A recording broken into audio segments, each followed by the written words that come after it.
Sacramento. A few years ago, the police brought a 21-year-old man into the crisis unit where I work as an emergency psychiatrist. His parents had called the police after seeing postings on his Facebook page that praised the Columbine shooters, referred to imminent death and destruction at his community college, and promised his own day of retribution. His brother reported to the police that he had recently purchased a gun. When I interviewed the patient, he denied all of this. He had no history of mental illness and said he didn't want or need any treatment. My job was to evaluate whether he met the criteria to be involuntarily admitted to a psychiatric hospital. Each mass shooting reignites a debate about what causes this type of violence and how it can be prevented. Those who oppose further restrictions on gun ownership often set their sights on the mental health care system. Shouldn't psychiatrists be able to identify as dangerous someone like Nicholas Cruz, the young man charged in the school shooting last week in Florida, who scared his classmates, hurt animals, and left menacing online posts? Mr. Cruz had suffered from depression and was getting counseling at one point. He was also evaluated by emergency mental health workers in 2016, but they decided not to hospitalize him. Why? Some critics are demanding, didn't he receive proper treatment? And can't we just stop angry, unstable young men like him from buying firearms? It's much harder than it sounds. The mental health system doesn't identify most of these people because they don't come in to get care.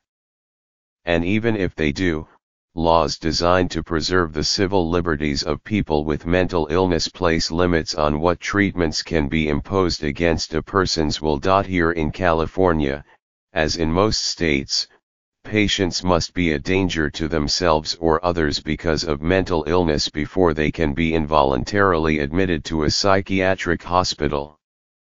This is a mechanism for getting people into treatment when they are too deep in the throes of their illness to understand that they need it. It allowed me to hospitalize a woman who tried to choke her mother because she was convinced her family had been replaced with imposters, and a man who had sent threatening letters to his boss because he believed she had implanted a microchip in his brain. But the young man who had written about shooting his classmates was calm, cooperative and polite. The posts, he insisted, were nothing more than online braggadocio. He denied being suicidal or homicidal. He had never heard voices or gotten strange messages from the television.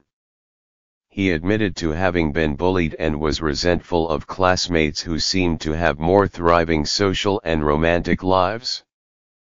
But he adamantly denied he would be violent toward them. What options did I have?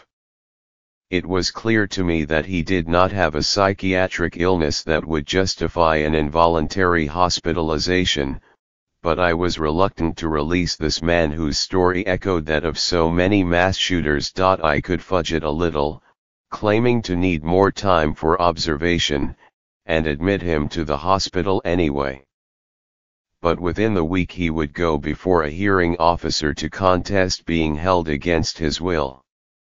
The hearing officer would probably come to the same conclusion I had, that he was not dangerous because of a mental illness, and he would be free to go. The only advantage of this version of events would be that the order to release the man who might be the next mass shooter would not be signed with my pen. Maybe the hearing officer would share my trepidation and commit him out of fear of the alternative. Then the hospital would have 14 more days to treat him. The psychiatrist responsible for his care would know how to treat delusions, paranoia, mania, suicidal impulses, self-injurious behaviors, auditory hallucinations, and catatonia. But there are no reliable cures for insecurity, resentment, entitlement, and hatred. The one concrete benefit of officially committing him would be that he could be prohibited from buying a gun from any federally licensed retailer. Of course, this would do nothing about any guns and ammunition he may already have amassed.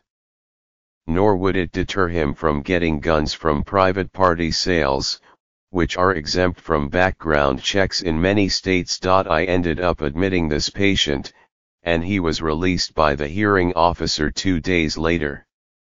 He never took any medication, never reached the threshold for a federal firearm prohibition, and left the hospital in the same state he arrived in. Like so many of his peers, he will not seek out therapy for the long-standing personality traits that seem to predispose him to violence and rage, and there is no way to impose treatment upon him. The reason the mental health system fails to prevent mass shootings is that mental illness is rarely the cause of such violence. Even if all potential mass shooters did get psychiatric care, there is no reliable cure for angry young men who harbor violent fantasies. And the laws intended to stop the mentally ill from buying guns are too narrow and easily sidestepped. People like Nicholas Cruz and my patient are unlikely to qualify. Instead of hoping that imposing mental health treatment on everyone who shows red flags will put an end to mass shootings, we should focus on ways to put some distance between these young men and their guns.